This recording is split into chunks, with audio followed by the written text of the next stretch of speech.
This is Richard with 71 Innovation. Welcome to part 2 of how to set up and use the inspection fixture for the M1903 family of rifles, looking at the firing pin assembly and the sear. In part 1, we looked at the basics of the fixture itself, plus some of the basic tools you need to use it, or if you happen to have them, some of the more advanced tools that will allow you to use this fixture to inspect these components. In this section, we're going to be taking a look at the firing pin. So we'll set the sear aside. And in this first one, we are going to focus in on this top surface of the firing pin assembly. And I will show you how to set that up in the tool, all the various things to look at, and how to make the inspection. Let's jump into that. As we get started, I want to remind you that this video is for entertainment purposes only. Let's begin by taking our firing pin assembly, and since we're going to be working on this surface and trying to inspect that, I'm going to take my Sharpie or any dark permanent pen, and I'm going to darken those surfaces that interface with the sear. And if you remember how this functions in the rifle, as the sear drops, it allows a firing pin to move forward. So we're very interested in how these surfaces all interact with each other in a very safe and smooth manner. Right now that those are darkened, the portion of the tool that we're going to be focusing in on is this feature here where the firing pin rod goes through. This slot that you can see better from the top, which will hold the whole assembly perfectly square to the surface. And then these two fasteners here that will allow us to inspect the angle and how level that top surface of the firing pin is. What I've found over the years is oftentimes wear or other work has compromised these surfaces. So that's what we're looking to discover. Getting started with this, we're going to put this assembly into the fixture. These rods actually have, if you go back and look at the drawings, actually have a fair amount of variance, tolerance for diameters. So in some cases, these might fit very, very snugly through this, and in other times they may be a slip fit. In this case, it's somewhere in the middle, and the dimension of this falls about in the middle of the dimension range. All you do is slide that forward until this section goes into this slot. You can see there's a little bit of room for it to move forward and back, but it is held perfectly square. This is important because we really want to take a look at this top surface and determine what kind of condition that is in. There's a few things to look at here actually. I'll try to hold this at a good angle. One of them is we want to just ensure that this hasn't been worn down to the point where it's no longer safe.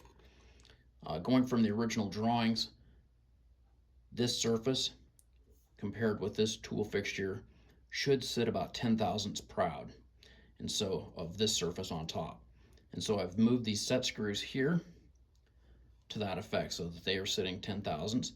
So ideally, what we would find is if I were to take my flat piece of steel and lay that across, is you would have a nice even gap, which in this case we do. So that's the first inspection to look at. The other things that we're looking for is if this is actually square, so that would be in this direction, and that it is reasonably flat, which would be in this direction. And this fixture will allow us to take a look at those angles and see where we sit. So before we remove any of the ink off of the surface as part of our inspection, let's talk just a little bit more about these set screws in the relationship to the top of the firing pin assembly, and particularly this surface up here.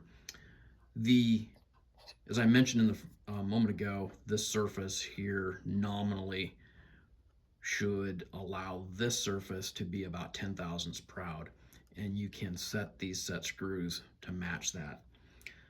In some cases, there's been some wear or work or just manufacturing tolerances, and it may be a little bit shorter or potentially a little bit taller than that. So the reason I wanted to have set screws in this area is you can make adjustments to get yourself back to a scenario where you can maintain this level gap. It's important though that because we're trying to establish that this is true in this orientation as well, that these two screws be set to the same height. Whatever site you end up, they both need to be there because they are going to be responsible for controlling how flat this piece of steel is. And so kind of going to extreme, if those were high or low, you would artificially introduce an angle that would probably interfere with your inspection.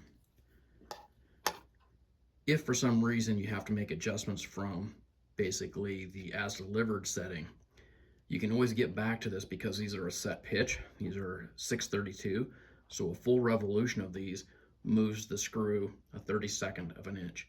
So you can do the math from there to determine how far to turn those to get them back to level. You could also use calipers or other measuring devices to set those. If you have to go back to level, again, you can start off by pushing or threading them down into the tool until they are just at flush, and then starting your turns to get them back to your 10,000ths or to whatever level you need. Okay, understanding that and knowing that we have that set, we're going to take a look at this surface here, and using the simplest setup, what we're going to do is draw this surface across this one with this flat piece of steel using these set screws to keep it level, and take a look at what the ink looks like when we're done with that.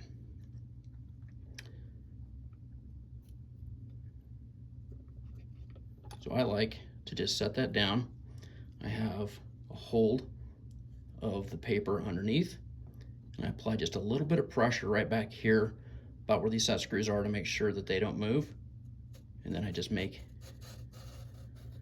a short pass, and I'll usually make a second short pass there. And you can see where a little bit of the ink was removed, and you can clearly see that the ink was removed here from this surface. I'm going to pull this up a little bit closer. Now in this case, I did select a component that I know had some issues. However, it's not too bad. You get a pretty even swipe, so it like didn't leave all the ink on one side and take it off on the other. You do see that there's a little bit of wear on the corners, but by doing this, and if you look under a magnifying glass, you can quickly see the kind of condition that your firing pin assembly is in on that surface.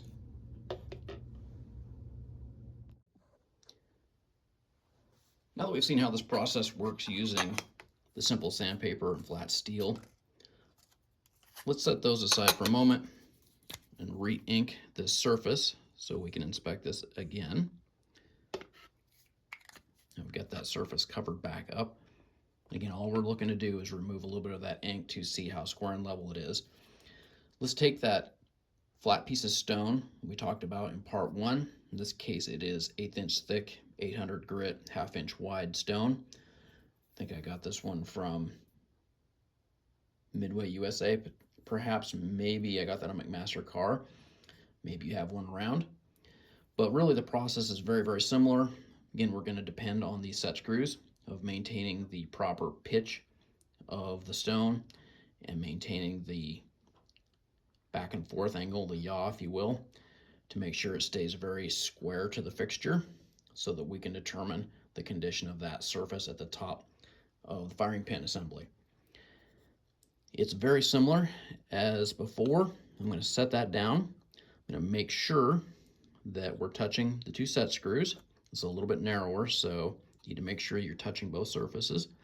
I put just a tiny bit of down pressure right here between the nose of the firing pin and those set screws. And rather than moving the stone, I like to just move the firing pin back and forth just a little bit. And you can remove that. You can see right there where the ink came off on the stone. And once again, we can see the surface here and where the ink was removed. And just like before, we see where there's a little bit of rounding of the corners, but overall things look pretty square and even. You get that nice surface across the top. So I would say that this firing pin is actually in reasonably good condition there.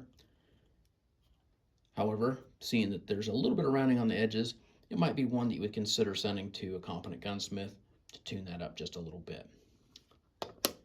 Okay, that wraps up how to look at that. In the next part, we will take a look again at the firing pin assembly, but we'll be focusing on this front surface and see how to use the fixture to investigate that. You can see this and more at 71innovation.com. We'll see you in part 3.